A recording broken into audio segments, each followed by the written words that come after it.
An event in Houston, Texas, called Howdy Modi attracted around 50,000 Indian Americans to see the Prime Minister of India.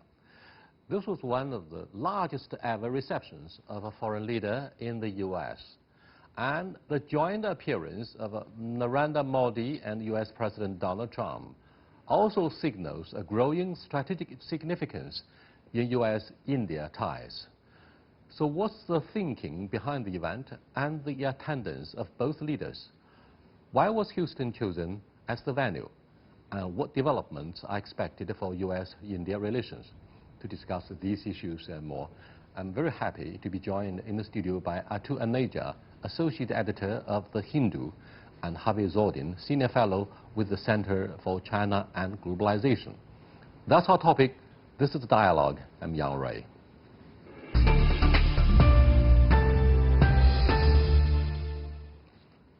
Welcome to Dialogue, sir. You guys must have followed the performance on the stage.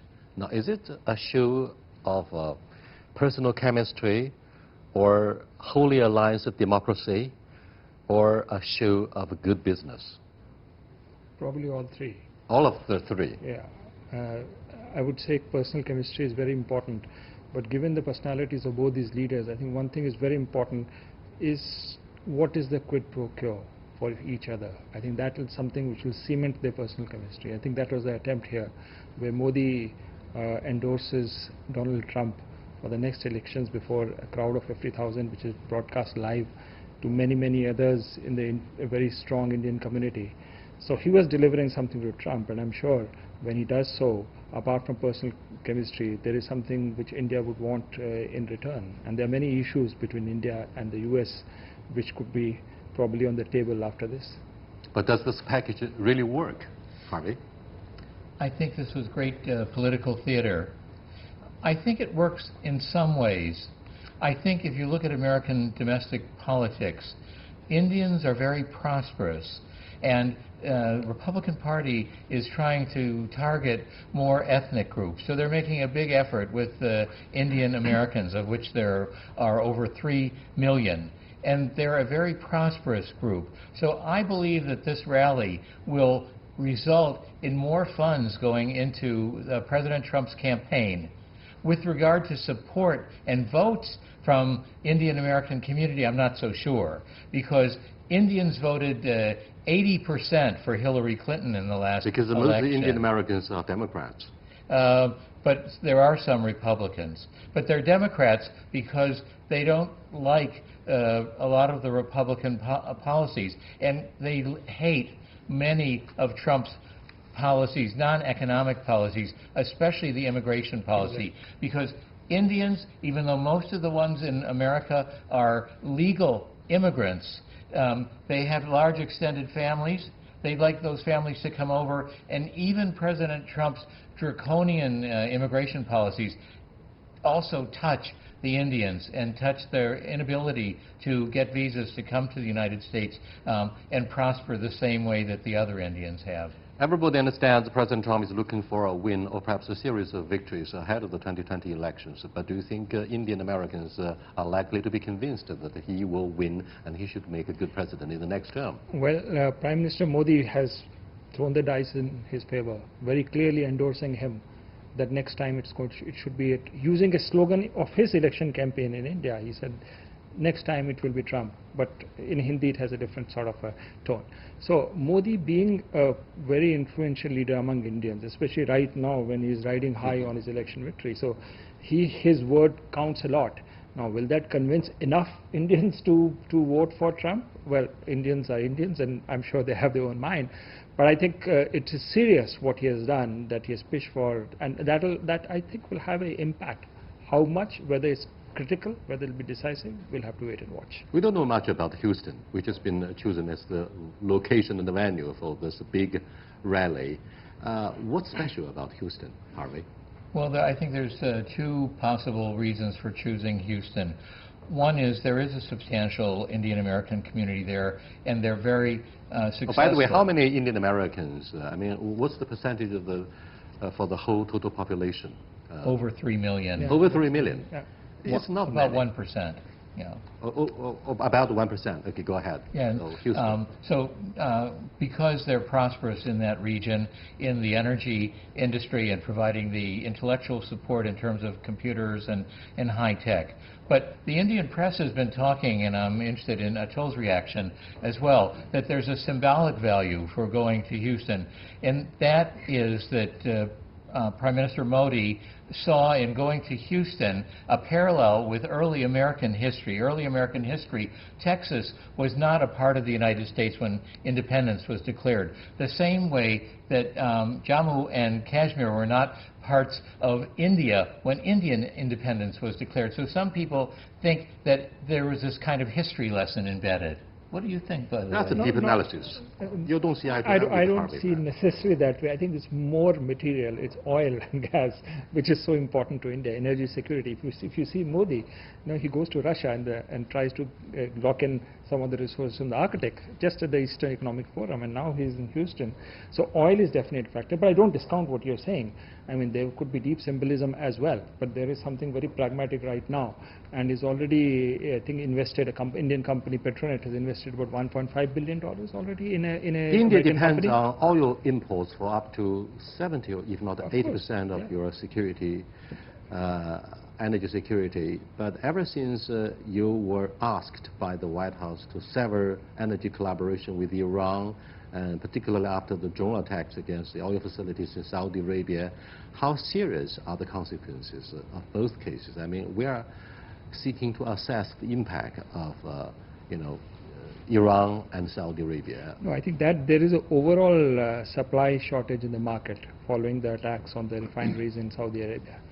So India naturally is impacted. On top of that was this link between India purchasing S-300 missiles from Russia and stopping its oil imports from Iran. And I don't think they have stopped, but they have drastically reduced. So obviously energy security is a big issue, and the U.S. is now the largest producer of energy, surpassing Russia and Saudi Arabia.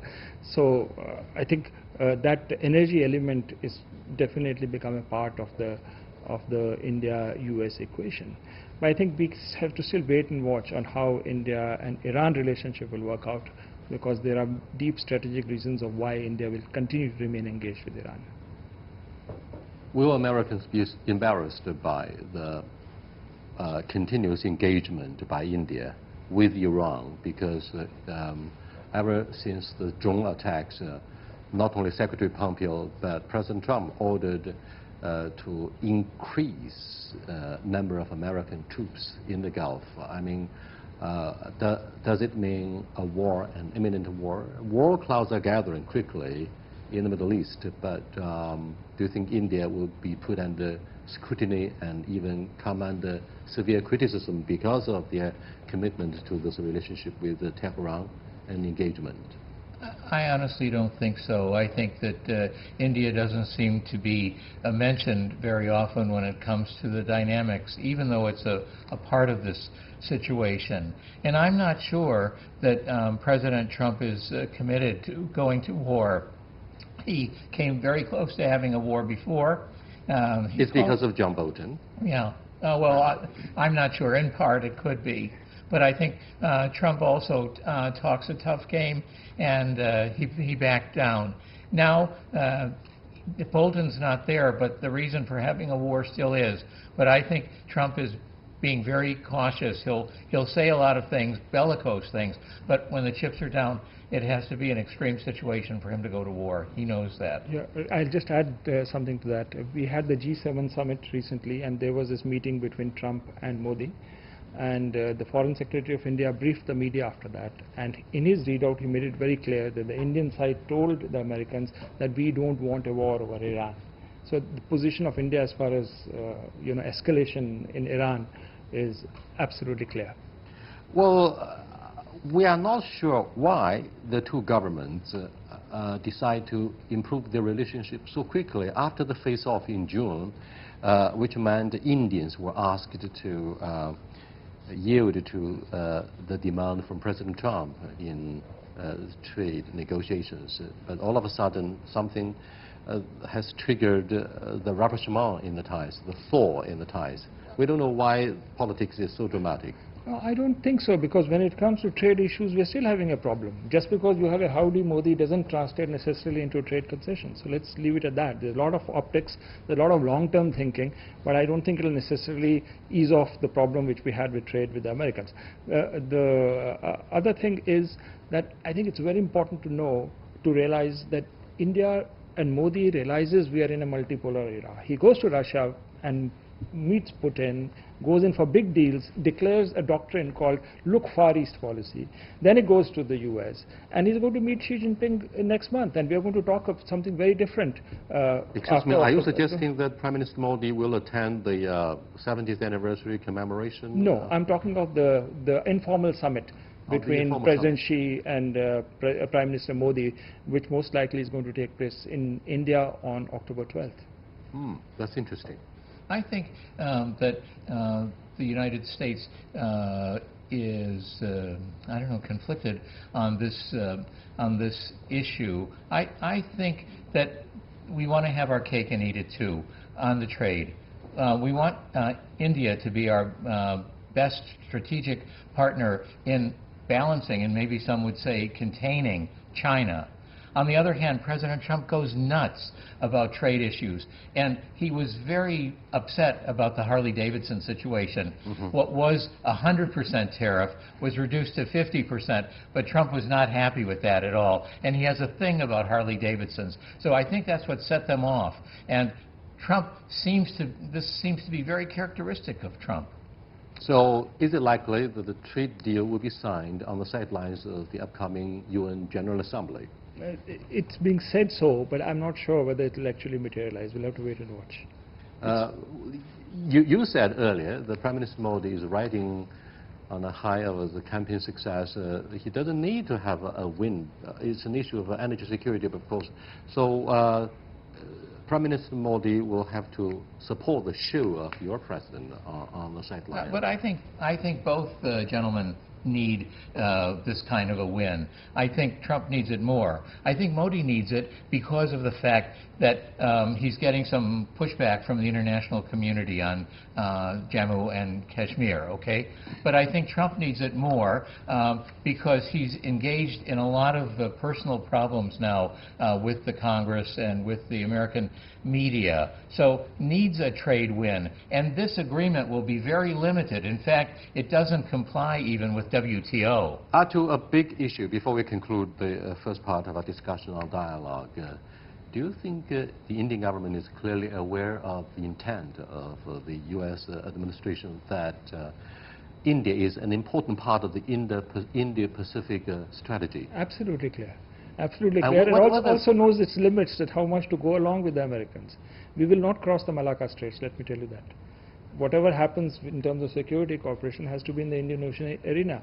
And we are not getting... You mean we can trust Prime Minister Modi after the Wuhan summit? It is absolutely imperative for us, because we know that we need a relationship with China. And if you go on a containment of China, that's a red line in our relationship with China. It's impossible that we cross the Rubicon. But it seems that the whole of the Trump administration believes that India will be an important ally in containing the rise of China. I don't think, yes, they do believe that, but I think the situation is different. I think they'll be an ally in stabilizing the region, but not necessarily in containing China, although it's a possibility. Yeah, but I think the doctrine of strategic autonomy, that's what we believe in, that we are not going to become an ally of the Americans, for sure, or for any other country. So that remains the bedrock of our foreign policy. Thank you so much for participation in the first part of our dialogue on Prime Minister Modi's visit to the United States and why the choice of Houston as the venue for the summit. The U.S. Secretary of State Mike Pompeo has again made criticism against China, saying that what China has done in Xinjiang is an attempt to erase its own citizens and has nothing to do with terrorism. However, facts speak louder than words. Please join me for a series of interviews with experts and scholars where we had in-depth discussion during the international seminar on counterterrorism, de-radicalization, and human rights protection in Xinjiang. Please take a look at the interviews. What do you think of the urgency of fighting radicalization and extremism, so to speak, that has caused a lot of instability in Xinjiang, which is also called New Frontier in China? I think that Xinjiang is a very important region in China, and the stability of Xinjiang is one of the main goals of Xi Jinping policy, and also an important goal for the Belt and Road Initiative. The terrorism and radicalization is a common threat in the world, but in particular in this region, we know that, and we have the opportunity in these days to visit the museum, and we see a lot of records of terrorist attack in Xinjiang. In our country, in Italy, also in many European countries, we don't have a clear vision of the terrorist threat that China had in the past in this country. So I learned about the chronological history of terrorism here, and I have the opportunity to understand how the political and social approach made by Chinese government here, it's important to prevent the radicalization. What do you think of, say, for example, the release of a white paper 1 month ago by the State Council of the Chinese government to establish a school for vocational education and training, so that the ordinary young beggars could have the basic labor skills, they could easily find a job, and they could brush aside the dangers of religious extremism? I think that the vocational center, vocational educational center, it's a very interesting approach to prevent the radicalization, because I think that this kind of training at school, I visited the center in Kashgar, and I believe that if you are able to counter the reason, the social, educational problem of young people, you can prevent. For example, many of the guys that were in Kashgar explain us that start to believe to radical Islam or some violent vision of the world. Or many of them were there for previous criminal activity. You cannot, in my opinion, put these young guys in jail and don't give them an opportunity to be reintroduced in the world of job, to give them an opportunity to learn, to find their personal skill and have the opportunity to be reintegrated in the society. For my experience, this is a particular approach, and to be honest, the global jihad that we face since 2014 pose many challenges, not only, of course, for China, because now we are analyzing the Chinese example, but for the global community. China tried to find an issue, a new tool to face this kind of challenges. To be honest, it's difficult to see a common strategy, for example, in Europe, where we had a lot of problems with people who radicalized, or many peoples that 6,000 approximately that have been that have gone to Syria and Iraq. So the Chinese solution, the Chinese approach to these challenges is very interesting, and it should be analyzed much better also in the Western Institute and Western University. Exactly. One of the major approaches in eradicating the spread of extremism is education and equal access to job opportunities. You have been shown around in some parts of Xinjiang where you visited the School of Vocational Education and Training. What are your impressions? I really was very happy yesterday when we visited some institution and some centers in Kashgar and also here in Mochi. Especially what you mentioned about the training or vocational training center for these youth who might be infected in some way with terrorists. So this is, I think, the good way to try to protect the society in general and these youth people to be involved in this kind of thinking. we found really many activities, enjoyable activities these youth is participating in. They are learning languages, they are learning how to be guide for tourism, they are enjoying music, they are enjoying sport. So they are now engaged in some beneficiary activities instead of just following some kind of movement or reading in internet some kind of unsafe information which might change their behavior or change their mind and might be moved in some way to be terrorists. Tell us more about your feelings concerning the way the local government in Xinjiang help restore law and order within this framework of stability. Hopefully, Xinjiang will develop more smoothly and we can enjoy stability. As some of the speaker was, some Chinese speaker was mentioning in his speech, that when somebody is hearing the news on TV or newspaper about exchange here, he might be afraid of the people who's living in here. But when we come here, really we find a lot of, a very safe place, a very friendly people. Everybody is engaged in a job, enjoying life. I think what has been done, as we saw in the exhibition in Kashgar, they re-innovate the whole city. They rebuilt a lot of new houses. They give chance for a lot of people, especially the youth people, to be engaged in their jobs. So this has happened, as they said, in 10 years, which is really very good way to eradicate any kind of bad habits in the society, especially the terrorism. So my feeling is I'm really very happy. I hope the experience of China for reducing or combating terrorism, it should be exchanged with other countries. As we mentioned in our speech, I think the kind of exchanging experience between international countries, I think this is a good way to also to combat terrorism. Xinjiang is currently one of the major headlines that attract Western media attention. What do you think of the importance of fighting terrorism in Xinjiang at this moment for the Chinese authorities? And I believe the Western media, the rest of the world, are listening.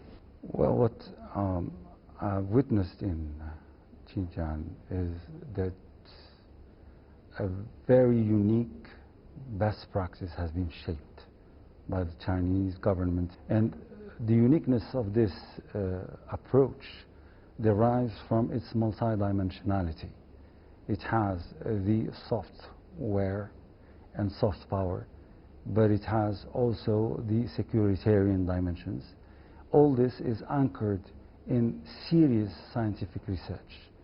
Before elaborating any project, there is a serious research behind it, and there is a mode of evaluation. For what cannot be evaluated cannot be evolving nor improving. And also there is a clear integration of the local people by giving them capacitation, by leading them how to rise in a very clear win-win situation with the rest of the Chinese people. And this was apparent, because what motivates this heavy investment, we're talking about over $10 billion in the region, is the return on that investment. Already the tourism is bringing return on investments. Also the great natural capacities are there, water-wise, mineral-wise, and so on. And this is what has convinced the Central Committee and convince the Chinese people to accept such investments, because it is in the frame of Belt and Road Initiative, Silk Road Initiative. It is within the frame of keeping the country peaceful. It is within the frame of helping co-citizens, and it is in the frame of engaging in this global war against terrorism. So what I've witnessed so far is a unique best practice. What do you think of the role that President Xi and the Chinese government and its leadership are doing and playing to ensure a bright future that could be shared by not only people in Xinjiang but the rest of the world? One of the Moroccan wisdoms says that there are always, to any issue, two gates: the gate of beauty and the gate of majesty. The gate of majesty is the hard way. It's majestuous, it's salient, it's imposant, but there is also the gates of beauty, which tackles the matters softly but efficiently. And the kamal, because in Arabic beauty is jamal, and majesty is jalal, and there is kamal. It rhymes together, is merging the two approaches. This is what I've witnessed through observing the approach of this applied visionary, Mr. President Xi Jinping. Of course, terrorism is an amalgamation of factors. It is not one simple phenomenon. It has its emotional dimensions, its intellectual dimensions, its factual field dimensions, but also its historical trauma and its historical calculation, its historical rivalries, and this is all amalgamated, and we need to dive in the depths of all those matters in the same time, but in a dimensioned, in a dosed manner, to have the contextualized response to this disease. And here we shall not stick with prevention. We need to mutate towards immunization. And this is exactly what I've witnessed in Xinjiang.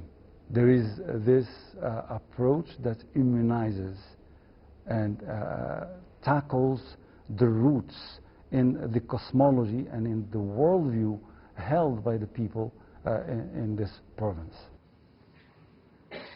Now, these are the three interviews among all that I have done in Xinjiang in the recent trip. Now, this is, Moroccan scholar is one of the best over the past 20 years since I started conducting this current affairs talk show.